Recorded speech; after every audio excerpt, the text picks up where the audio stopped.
Hi, my name is Sean. Thanks for taking part in my social networking class today.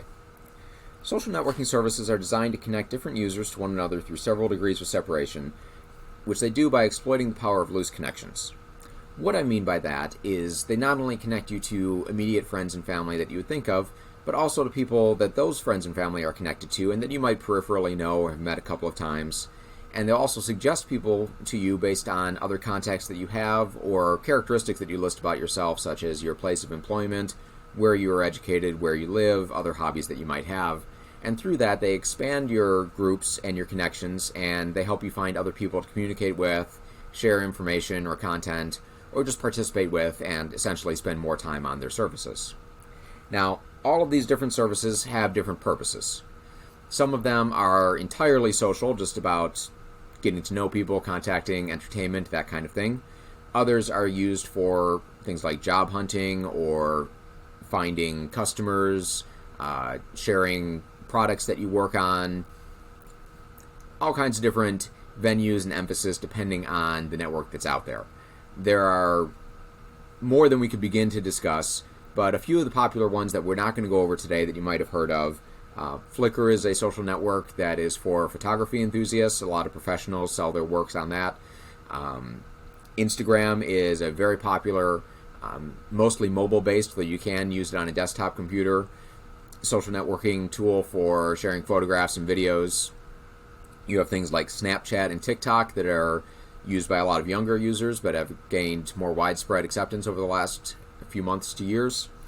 So a lot of different options out there. But we're going to focus on the three, well, I wouldn't say three most popular, but three of the most fundamental ones for social networks that are out there: Facebook, Twitter, and LinkedIn.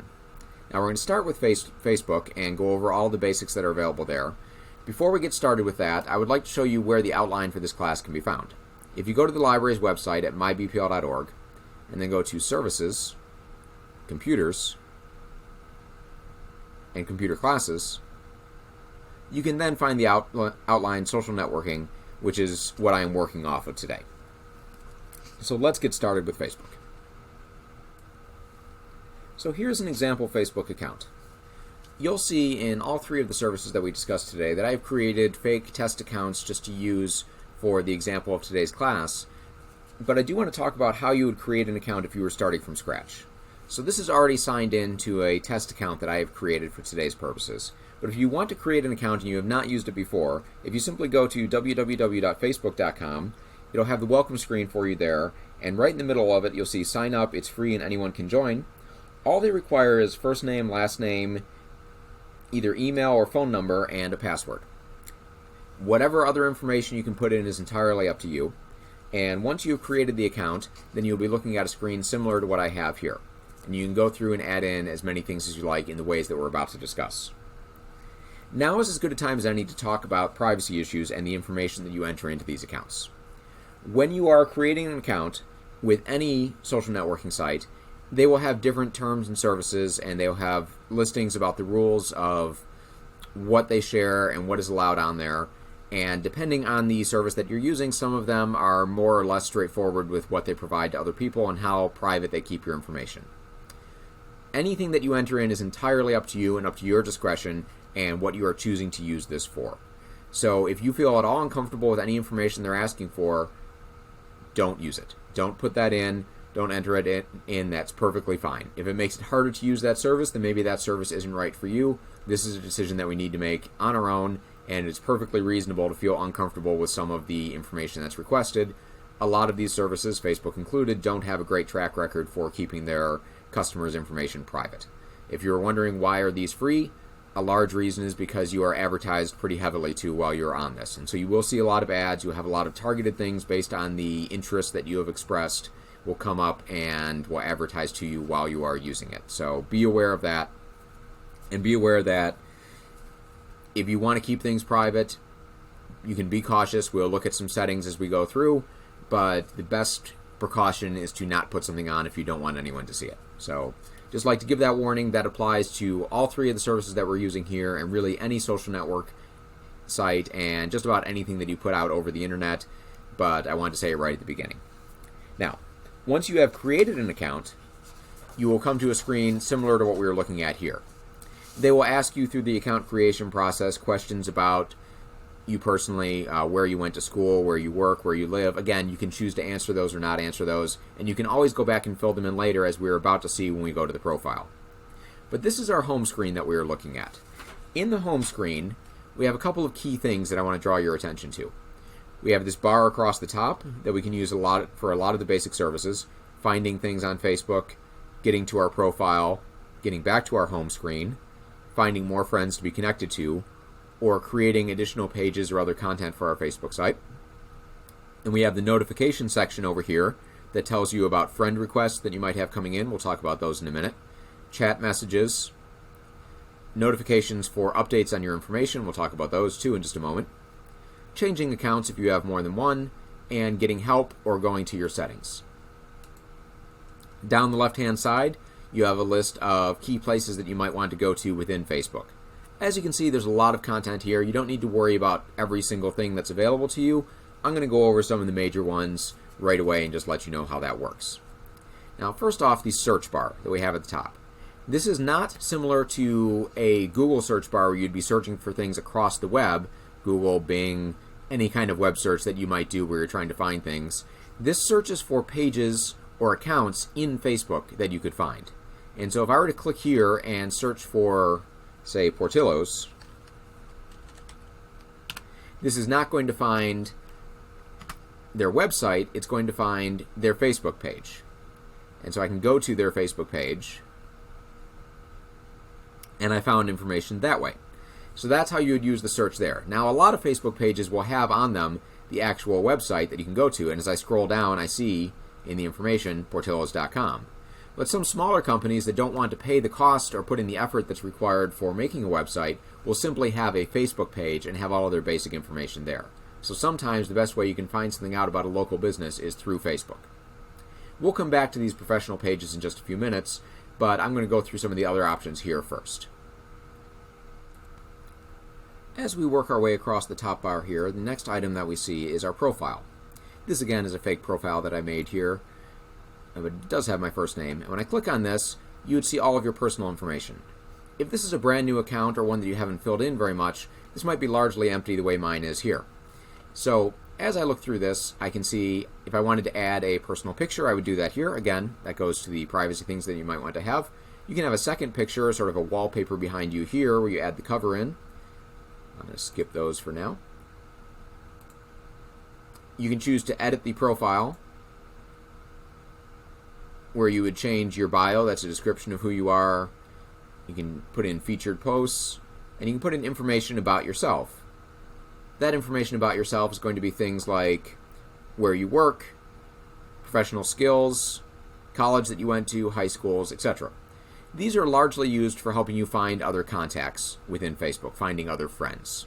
So once you have filled that in, if I were to put in my high school, then suddenly I would have it suggesting to me other people that went to that same high school that have similar birth dates so that I might have known then. Right now I'm following one thing. I'll explain how that works in a little bit. If you add sports you're interested in, music, movies, etc., you will see notices about these things appear in your Facebook feed. That's what we're going to talk about next. So anything that you add here adds more content to what you see through Facebook. Whether you want to do that or not is entirely up to you. And you can see work and education, places you lived, contact and basic info, family and relationships. All of this stuff, the privacy of it, you can control that within the settings. You can choose who can see these things there. So if you want to keep your phone number or web page or other contact information available for friends on Facebook, but not available for the public, you can do that. Again, whatever personal information you want to have, that's up to you there. Now, when I go back to the home option here, this is your Facebook feed that I referred to earlier. As you can see right now, I'm just following things related to the Bloomingdale Public Library because this is just a sample account. But if I were to go further into this and add more things, you would see friends that you had connected to, other professional pages that you followed, anything that you are attached to or that you have established in your profile, you'd start to see whatever content they put up appear here. Now, how they post things for that, we're going to get into that one in just a minute with the Create a Post option here. But the more stuff you follow, the more you will see on this page. That's both good and bad depending on what you like to see and what's available for you there. So you can have lots of things coming in, lots of different businesses, lots of organizations, or if that gets to be a bit overwhelming, you can reduce what you're following as well. Now, if I were to go to Find Friends, that's where I would search for people either using contacts from my email address or other things that I had established through the profile. Finally, with Create, this is where I can add things like a page or a group, advertisements, events, and fundraisers. A lot of these are a little bit beyond the basics of working with Facebook, but I do want to mention pages and groups very quickly because these are things that a lot of people are using more and more. Groups, as it says there, find people with shared interests. So if you have places you like to travel to, if you like to go to Door County or the Wisconsin Dells or Michigan or someplace like that, there are groups for travel. If you have hobbies that you like, whether it's knitting or woodworking or anything along those lines, there are groups for that. This connects you to people that you don't know but that you might share a common interest with. So if you join a group, you'll see more things posted in your Facebook feed about that topic. The downside is that you have a lot of things coming up in your feed from unknown people that you might or might not want to hear from. The upside is you might see more content related to the topic that you like. These things are usually moderated, and the group moderators will remove stuff that is not related to the topic. So hopefully you won't have a lot of people posting things that you don't want to see or that are not related or offensive in any way. Creating a page is somewhat similar to that, but that's something that you would make on your own, usually for your own interest. So if you have a side business that you like to work with, a hobby that you have that you want to create your own page about that's separate from your normal Facebook page, and you want to be able to share with people, you can create that here. That again is a little bit beyond the scope of today's class, but I wanted you to make you aware of its existence. Finally, we have the notification area here. This is where it would show you things that have happened since you've last used Facebook and since you've gone through it. So if you have a friendship request from someone, if one of your existing friends sends you a message, this is a chat system that's built in, or if somebody has acted on one of the things that you've posted, you'll see a notification there. When you have a notification, whether it is from a friend request or from a message sent or from a change to your content, you'll see it will be highlighted in bright white instead of faded in gray like this, and there'll be a red number, or a white number inside of a red box, I should say, telling you how many notifications are available. So if you had posted a lot of things and a lot of people had replied, this might be a much larger number. This, again, sample account doesn't have a lot going on, so it just has the one item right there. When I left-click on this, it shows me Friends of the Bloomingdale Library Public Library added an event that might interest you. What you choose to get notifications about is something that you can control in the settings, and we'll take a brief look at the settings later on today. So if you find you're getting too many of these and you don't really care about them, you can turn that down. If you find you're missing things, you can turn that up. Now, down the middle here where you have the content is also where you would create posts of your own. If you wanted to add something to Facebook, this is where you would do it. Most of the basic things that we would do, we'd go right underneath Create Post, and you see when I put my mouse over there, it says, What's on your mind, Sean? If I left-click on this, I can simply type in whatever I want.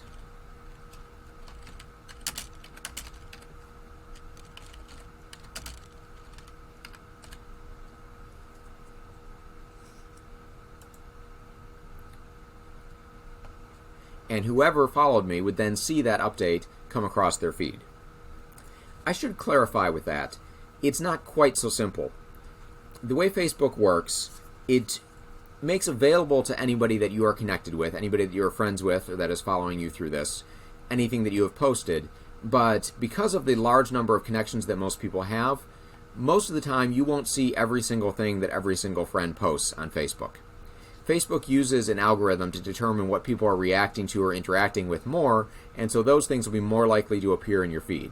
So something not too interesting like this, if you didn't have a lot of friends that you are connected to me, you might see that because there would not be a lot to fill up your feed here. But if you are connected to a lot of things, this might get skipped over, and you might have to actually search out my name to find it. This is not something that a lot of people like about Facebook. It's something of a problem with the service, but it does find things that people are more likely to respond to and show you those at a much higher rate. So say if somebody posts baby pictures that everybody says that they like and puts a comment on, that's much more likely to appear in your feed than just a random message that is posted here that nobody responds to. Now, We'll get into how you add friends and how all of that goes in just a moment. I wanted to show you some other things that are available here when you're creating posts. You can, in addition to just typing in something that you want to say, you can add a photo or a video. So if I click that, I can go through and grab a photo here. And you can see it uploads it. I could add more than one video if I wanted to. I could add more things here. And one feature that a lot of people use, if you are posting pictures that have friends in them, you would type in their name and tag that friend in this. Now, I'm unable to do this with the sample account because this is not connected to anybody, so I can't tag anybody that I am friends with. But if you had a friend's name here and you started to type it in, it would fill in the rest of their name with the tag, and you would be able to add that. So that doesn't apply in this situation, but if you want other people to be seen in yours and to be notified that you have posted them with it, add them with tags. One warning about this. Imagine that I was posting a picture with my wife, and I have 50 friends from my account, and she has 100 friends from her account. Most of the time when I post something, only my friends would see it. But if I tag her in it, then all of her friends would see it as well because she is tagged in that. So you do reduce a little bit of the privacy when you tag other people. So be aware of that issue that comes up when you tag people and things as well. You can also, of course, add a comment to this.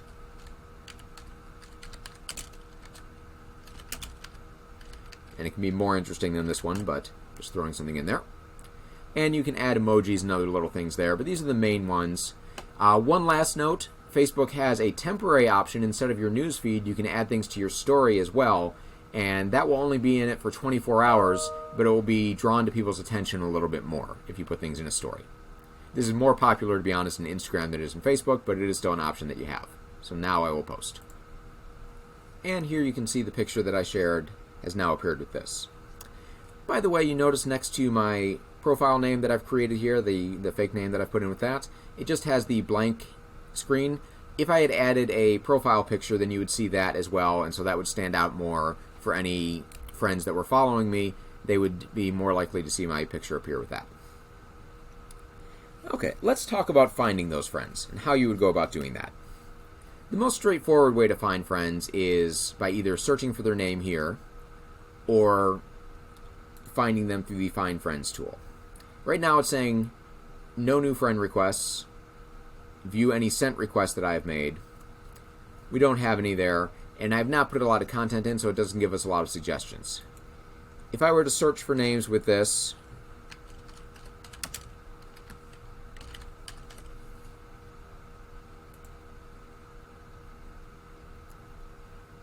that is, I don't know anybody named John Smith, but I figured it was a good generic name to search for. If I found the person that I was looking for with this, I could simply click on their name and either choose follow or add friend. If you're wondering what the difference between follow and add friend is, most people's accounts that you would have, the option would be to add friend. That's the idea of how Facebook works, is that you can request to add a friend, but you are not confirmed unless this person says yes. So just by clicking add friend doesn't allow me to see what they choose to share. They need to choose to add me as well. So they would see my friend request, and if they knew who I was or if they're just interested in finding out more about my account, they could say yes and confirm it, and I would then see that notice up here that I had a new friend with this.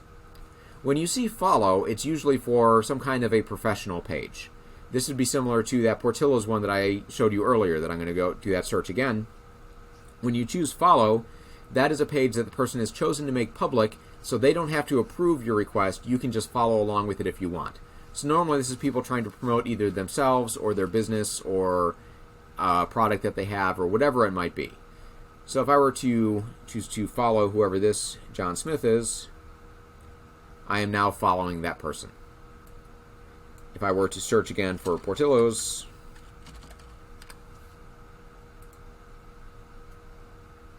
and follow that, I could do so. If I were to search for organizations, like the Chicago Public Library, I can choose to follow that.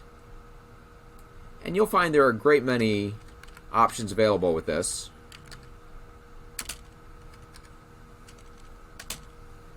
District 13 Bloomingdale. So if you wanted to keep up with your kid's school, you can follow information that way. However, when it's a person, you do need to make that friend request, and you need to wait for their reply. Now that I've added several things to what I'm following here, if I go back home, I can see not only the Bloomingdale Public Library, but Portillo's, Chicago Public Library, more from the Bloomingdale Public Library, more from Portillo's, and so on. So the more things you follow, the more content you will have here. The following can be done all at once just by clicking on it. That'll be similar to what we'll see later on in Twitter. But if you are requesting friends, then you have to wait for them to reply, and that is, of course, entirely dependent on when they sign in and when they choose to go through it. Now I'd like to talk about communication within Facebook. And you can do this with both walls and messages. The wall for an account is a place where you would post something that other people could see as well. So if you wanted to post something to a friend or to an organization you're connected to, but you wanted other people to see it as well, maybe you wanted to wish them a happy birthday, maybe you wanted to make a comment about an experience you had visiting the location, whatever it might be, you would go to their wall to do so. And you would do that by clicking on either the friend's name or the organization name here. And then when it goes to their page,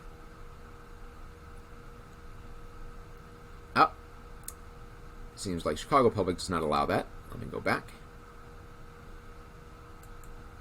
If we go to the Bloomingdale Public Library, you can create a post here on their page. And I could write something and it would then appear on the Bloomingdale Library's wall. Now, most of the time the organizations have somebody that works there that monitors this sort of thing, and they would respond to it or remove it if it wasn't appropriate or whatever it might be. If it's a person, however, they would just see that and be able to respond to it there, and other people would be able to see your interaction. If you wanted something more private, you could send them a message. You can do that directly through their page as well, or you can go to the chat option that you find here in the bottom right-hand corner, and if you have any friends that you're connected to, you would see them listed here available to chat with. Again, sample account, doesn't have any friends connected, so we can't really do that right now, but if you had somebody's name, you could click on it and send them a message. You notice the option Create New Group. That's if you want to send a message to multiple people that you are connected with. So if you're planning to get together with several people, you can create a group and send a message to all of them, and then everybody will see it and will see all of the messages that go back and forth between them. This can be a quick way to contact people. This is also available as a tool with the mobile phones, so you can use this as an alternative to text messaging if you want to be able to get back and forth to people quickly without having to memorize their phone number if you're connected to them via Facebook. So that can be a nice tool. To be honest, I use chat a little bit more than I use posting on people's walls, but sometimes you might have a picture or a story that you want to share with somebody, and you wouldn't mind if their friends see it, and you might just want to post it on their wall so that they can see that way. So those are some contact options that we have there. I do want to talk about, I'm going to go back to the home page here. I do want to talk about groups, because increasingly this is an area of focus for Facebook. And so they have a lot of resources available here and a lot of things that you might want to look into. So if I go to groups, this is just suggesting some generic ones based on my location. But if I choose to join one of these, say I join Haunted Illinois here, if you request to join some of them will allow you to join automatically. Others will have things like this where you have to say what you're interested in or what you believe in, and you're requesting and submitting for approval, and then the people that run it will decide whether or not you can join. As I mentioned earlier, I'm going to exit this because I'm not actually going to join Haunted Illinois. As I mentioned earlier, groups are something that will add a lot of content to what's appearing in your home field. So once you join some groups that you're interested in, I join this one. Again, it's got a survey, different questions, but it's got group rules listed here, a lot of things like that. If I were to join any of these, then I would start seeing any messages that were posted to that group appearing in my home feed. If you find that gets to be too much, you can choose to remove yourself from the group or mute messages that are coming from it, so you can turn that on or off. But there's a lot of things available here. You can search within the groups for whatever kind of content you like, and there's quite a bit you can find. So I'd encourage you to check that out if you have any hobbies or interests or travel destinations or anything like that that you want to find out more about. There are a lot of resources available because there are a lot of people using Facebook groups now. Finally, I want to talk about a couple more things related to Facebook that I think are important for you to know. One of them is that there are a lot of other applications and services out there that use Facebook. You will see when you sign up for a number of things, because Facebook is so popular and so pervasive, with most people being signed into it on their browser or on their phones, you will see the option to sign in with Facebook provided to you fairly often. So you'll see that will come up, and if you want to, you can do that. You do not have to. Very often, if they give you the choice to sign into something with Facebook, you could also choose to sign in with your email address or phone number. You don't have to connect things to your Facebook account. But some things, the social network Goodreads is one that I know does this, where you can sign in with your Facebook account and connect it to your reading logs and things like that. That makes it simpler if you want to have your posts in one social network automatically go to Facebook as well. So if you want to incorporate more things with your account here, and they give you the option to do so, you can consider doing that. The downside, of course, is that if you stop using Facebook or go to a different account, then everything that's connected to it, you have to move as well. So that could be a hassle there. So that's a decision entirely up to you and what your plans are for using it. By the way, notice here that the Haunted Illinois group that I joined in that test, or that I requested joining for, I'm already seeing a post listed right there that says somebody is saying thank you for accepting me. So I don't have the option to post to it yet, but I'm already seeing content from it there. So you can see you get a lot of things by joining those groups. So that was signing in with Facebook on other services. Just wanted you to be aware of that. Now let's take a look at the settings. So if I go over to the pull-down menu there and choose Settings, there's a lot here, and we're not going to go through every single thing, but I do want to show you some of the key things that you want to be aware of with this. First off, username. I haven't set one of these yet. If you wanted to create a username, this could be a nickname, it could be your own name, it could be something related to your business. Whatever you want to do, you can there. Here's contact information. This is one of the email addresses that Bloomingdale Library uses. Memorization settings can be a little bit dark, but decide what happens to your account after you pass away. It's estimated that there are several million Facebook accounts for people that are no longer alive. So you have choices on what you can do with that. Identity confirmation, confirm your identity to do things like run ads about social issues, elections, or politics. So you can go through that and choose what settings you want to have associated with this. Security and login. This is where you would control how you connect to this. This is where you would change your password, whether you want to use two-factor authentication. If you're not familiar with two-factor authentication, I'd encourage you to use that any situation that you can. What that does is, in addition to a username and password, it will also send something like a text message or an email to another service to make sure that it's you, so that people can't just steal one bit of information. They need to have two separate things to be able to connect to your account. So it increases the security considerably there. Get alerts about unrecognized login. So if somebody is signing it in from a new machine, you're notified about that. Privacy. This is a really key one. This is where you would go through and choose how public you want your information to be. Who can see your friend requests, who can see your friends list. You can change these from everyone to friends of friends. In some cases, you can make it either friends, so people are connected to, friends except for things for certain people, specific friends, only me, or customize it. I would encourage you to not have very much public with these. This is something that you're going to find is a privacy concern for a lot of people and can end badly. If you're looking to share things on a professional basis or for some kind of organization that you're trying to promote, that might be a reason to make things public. But if you're just using this socially and for connecting with friends, start out more private, and if you need to open it up later, you can always do that. But if things are public and they are shared in a way that you're not happy with, you can't always bring that back. So I would encourage privacy with these things first and foremost. Finally, you have mobile controls there if you're using this with your cell phone as well. That's a little bit beyond the scope of today's class, but wanted to make you aware of that. And notifications, is where you would go to control what it bothers you about here with the notifications. This is particularly important with a cell phone where it might be popping up or beeping at you frequently for every notification that happens.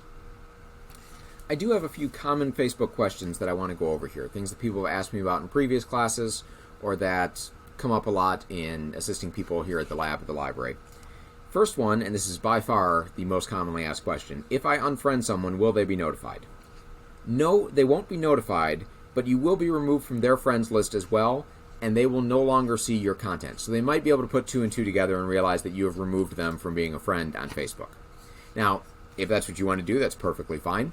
But if you want something to reduce the amount of conflict that you have with this sort of thing in, say, offline worlds when you run into that relative or coworker, you have the choice of unfollowing them, which allows you to not see their posts anymore. Maybe they post too often and it's causing a lot of clutter. Maybe they post things that you find offensive in some way, but you want to avoid that real-life conflict. You can choose to unfollow them by clicking the pull-down arrow next to anything that they post. So if I were to go to an example here, now this is not a person, so it's a little bit different, but I can choose to unfollow the Bloomingdale Public Library, and I will stop seeing posts from this page. You can do that with people as well, but it does not remove them from your friend list when you are friending somebody. So they would still see your posts, they would still be able to comment on your posts, but you would no longer see what they are putting up on their homepage. So that can be a simpler solution rather than unfriending them. This is also, by the way, a technique for how you would control what you see in your newsfeed. Now, there are some less extreme versions than unfollowing, so you can choose to snooze something or hide an individual post. So if you just don't want to see that particular post, you can get rid of it. You can snooze everything from that person or page that you follow for 30 days, or you can unfollow it entirely.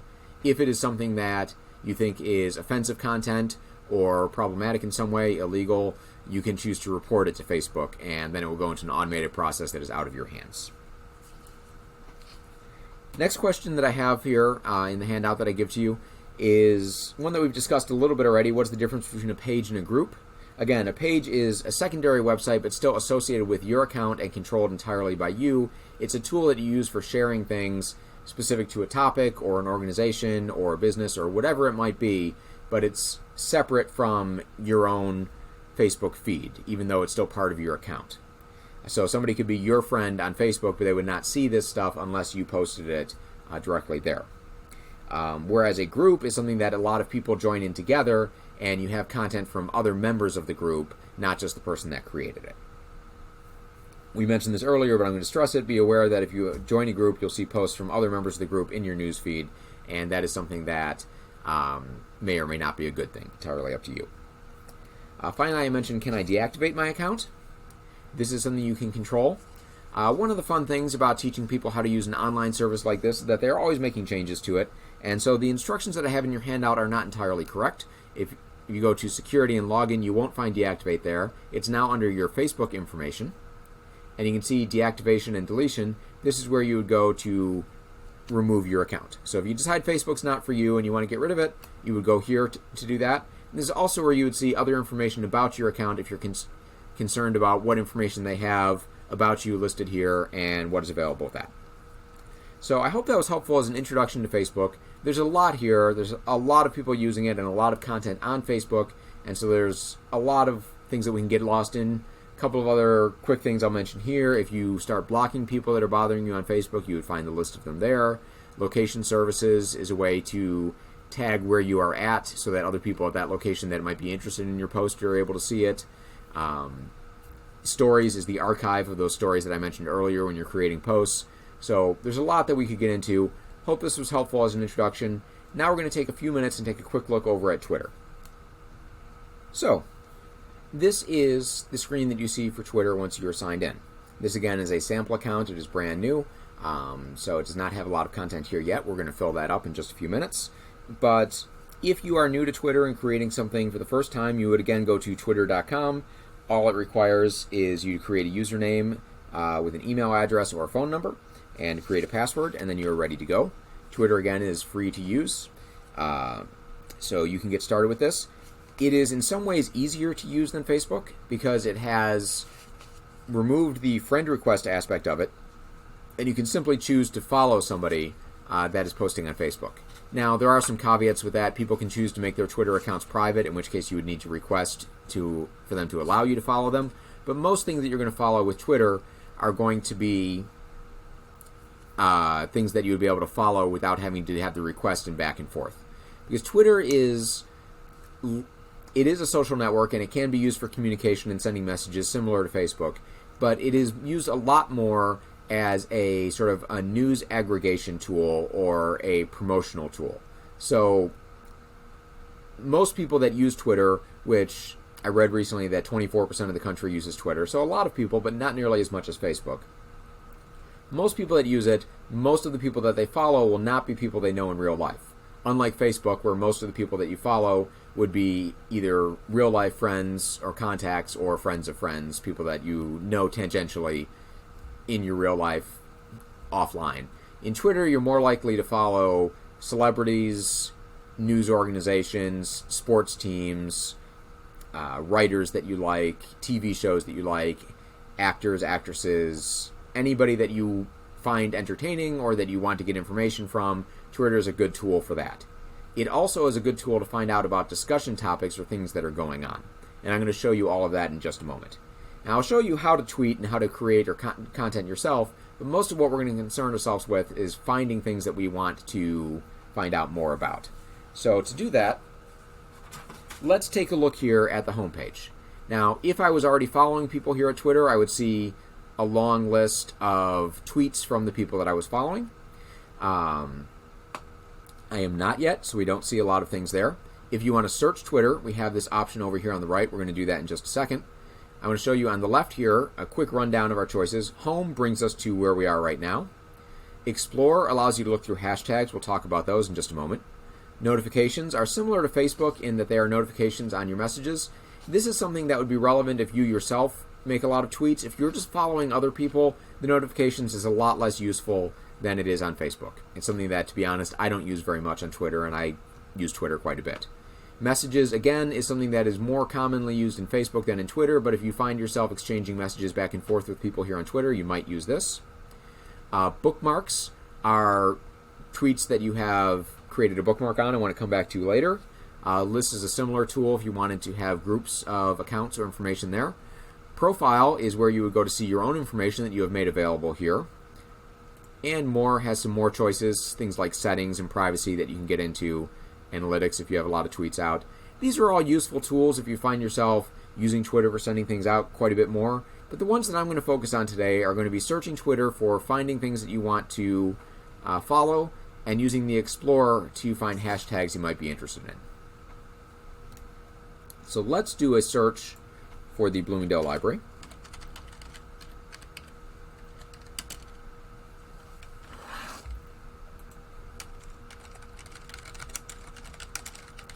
Sorry, I misclicked there.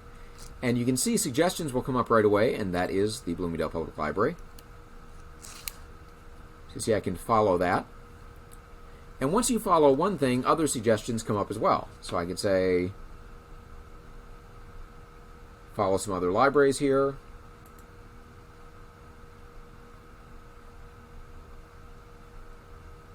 Or I could say, follow topics about Chicago or Chicago Cubs.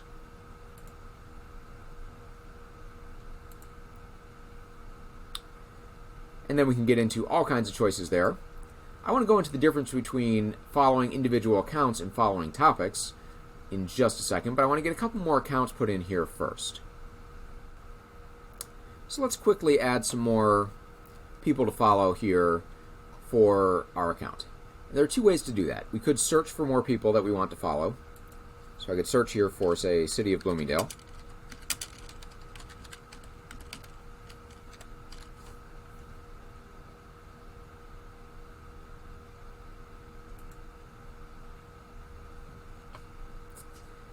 I don't believe this is the correct account. You can tell right away, even though this says City of Bloomingdale, that that does not look like the official City of Bloomingdale account. So that's probably because it is the Village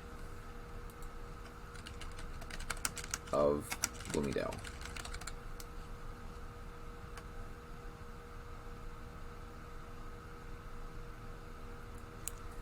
And when you search, you will see posts about something. You will see the most recent posts about that topic, people related to the topic, photos, and videos related to it.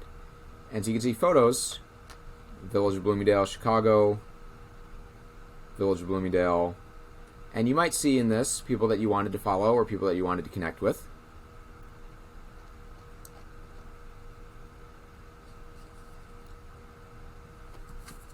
You might see things that were of interest to you. You might see hashtags like that. That is in the Explorer option that I was going to talk about. This is the difference between people and a topic. If you search for an individual person or you follow an individual person, you will see only things that they or that organization post. If you follow a hashtag, you will see anything that anyone, no matter who they are, posts related to that hashtag. And you will see sometimes when you sign on to Twitter, popular hashtags appearing on the right-hand side here. You can see an example, Make a Dog's Day is a popular one right now. So if I were to click on that, no matter who posts on this, whether it's Subaru or the Dodo or Henry the Colorado Dog, they're posting something with that hashtag Make a Dog's Day, so it appears in that search that I did. So if I choose to follow Henry the Colorado Dog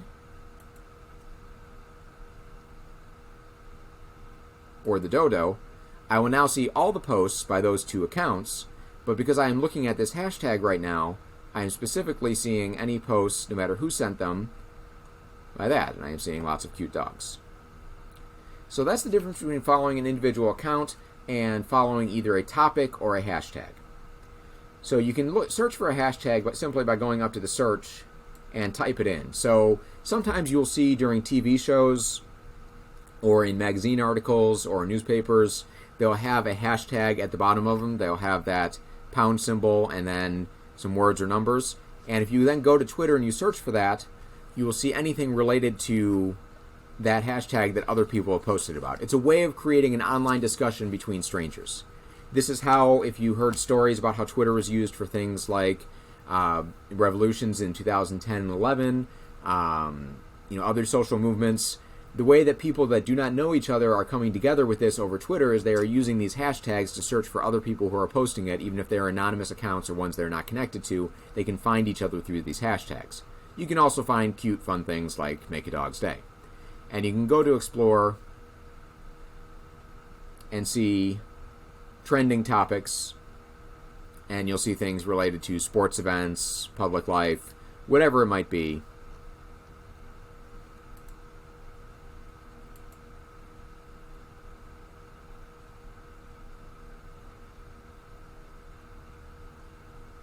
And so on as we go through that.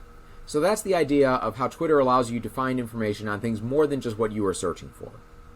And that can be a great tool for finding things or for participating in discussions. If you watch any TV shows that are having a big finale and you want to see what other people are saying about it, that can be a very fun way to join in on things online without having to follow somebody or know anybody specifically with that. In my experience, the number of people that you follow in Twitter tends to grow over time, because one of the things that people will frequently do is they will retweet something else that someone they follow has tweeted.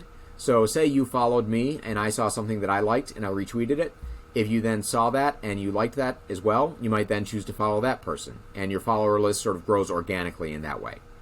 So in that way, we get more and more things that we follow and our feed gets more and more full. And we'll start to see a lot when we go to home here, other than just the basics that we had before. I do want to go over how to create a tweet yourself if you want to do so. You do this similar to Facebook, right at the top here where it says what's happening. I can click here and I can do a simple text tweet if I would like.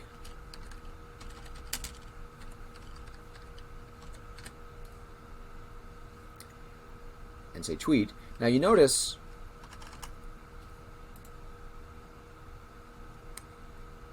when you are typing tweets out, it doesn't always let you know, but there is a limit to the number of characters that you can use. So you can't type for as long as you can on Facebook, but you can still enter things in here. Also notice that it allows you to upload pictures,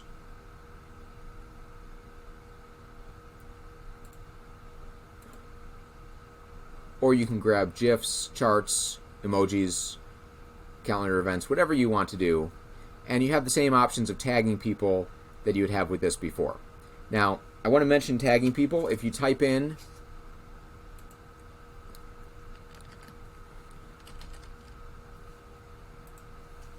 somebody that you're connected to with that, so you can do @ symbol for them, they will see that they have been tagged in this, and they'll be able to respond to it. I don't want to confuse our social media person here, so I'm going to delete that. But you can tag people in things that way, and they will be notified in their notifications right there that they have been tagged in your post.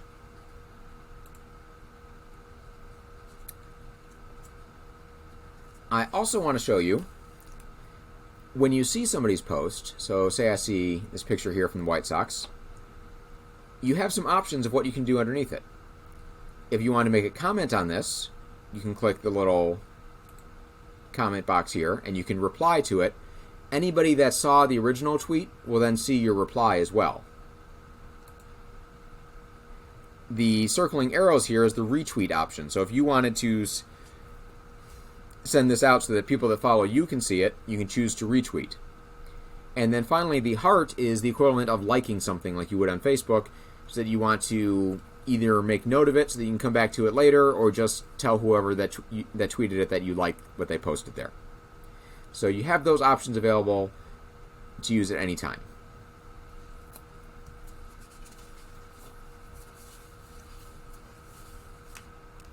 If you want to send a message to somebody, typing in their handle here, so typing in the @ symbol and then their name, again, do the MyBPL,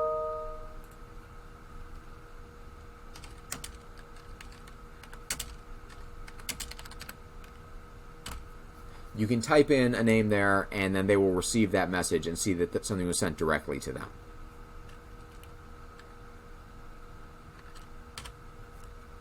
And again, if any of these trending topics on the right interest you, you can click on them. And they also will be suggestions for people to follow based on popular Twitter accounts or other things that you already follow. These are not something unlike the Facebook ones that you can simply remove, so be aware of that. So that's a quick overview of Twitter. Again, use it however you like, but if you're new to this and you're wondering what do people use Twitter for, what is this about, again, it's most popular as an aggregation tool or a way to get a lot of information from sources that you're interested in. If you have performances that you like to see, obviously that's not as relevant right now as it might be at other times, but whether it's traveling bands or theaters that you like to visit, you can see notices from them. If there are authors that you enjoy, whether they are newspaper authors or book authors, they'll very often post updates on their projects or stories that they have written. I can say that I follow a number of writers that I like, and I've read a number of their things. I have no idea what actual newspaper or magazines they work for because I don't follow them there. I follow them through Twitter. So a lot of resources available here. You can see, since I followed the Chicago topic, I am now getting things about the Bears and Sox and so on, and the weather in Chicago. So a lot of options like that. Because I followed a cute dog account, I'm now having other cute animal accounts suggested. We Rate Dogs is a good one. I will follow that. So lots of choices out there. I'd encourage you to try it out. If you go to your profile, this is where you would go to edit your profile and choose to remove or make more private your information. So that is available here just as it is in Facebook.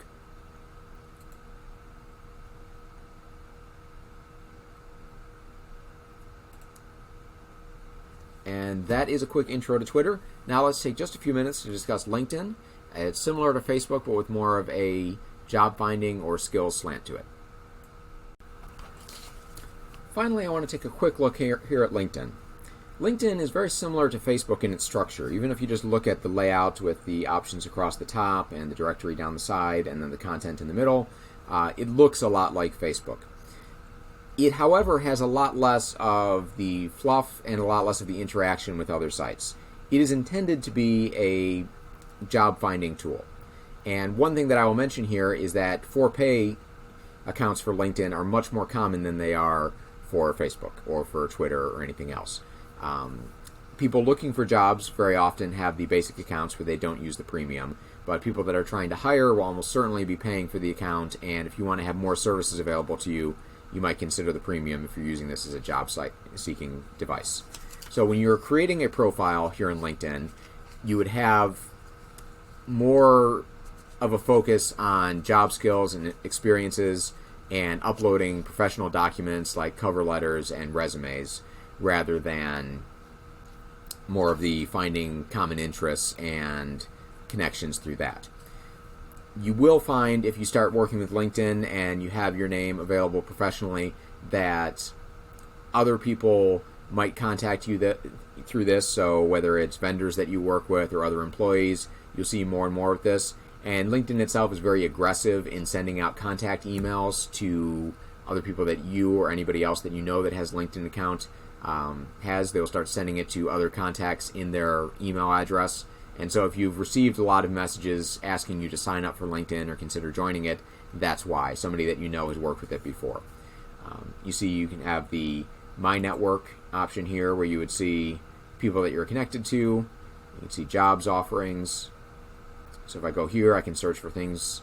I work in IT, so we have a lot of suggestions similar to that.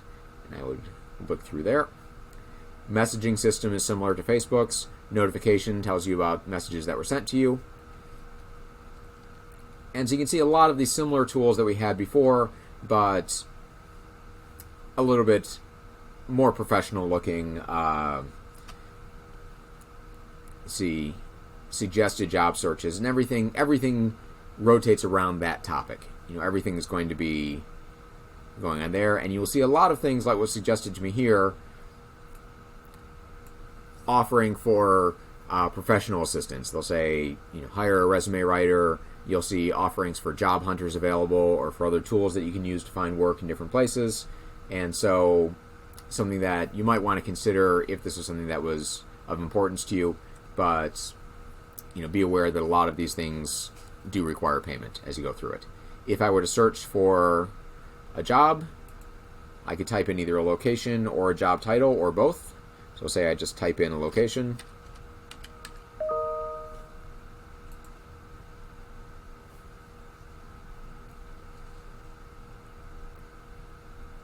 I would see all kinds of things there. And you see the alert at the top. I could turn that on if I wanted to be notified anytime new jobs were posted here. And you can go through these filters and you can say, do you want to just see recently posted jobs? Do you want different experience levels available here? Different particular companies that you want to work with? Different types of jobs? And so on and so on. So you can look at all the filters if you want. And this allows you to search through jobs that are posted. This, in many ways, has been a replacement for things like Hot Jobs and Monster.com. Not that those sites don't exist anymore, but LinkedIn has become popular to the point that it has superseded a lot of those. So if this is something that you're looking to find in the future, or that you just want to keep your options open, or if you have a side business and you want to keep connections available through that, I'd encourage you to look into creating a LinkedIn account. And be cautious about this one because you generally want it to be a little bit more public than your Facebook account, because the whole idea is to find contacts, professional contacts or possible clients or possible employers. And so you would have, I think it's fair to say, a little bit less fun with it than on Facebook and be a little bit more guarded with what you choose to post. But that's a very quick overview of LinkedIn. I hope you found this helpful. If you have any further questions about working with social networking or anything with your accounts, feel free to stop by the Computer Lab. If there's any classes you'd like to see, contact us here. We're looking to help you in any way that we can. Have a great rest of the day. Bye.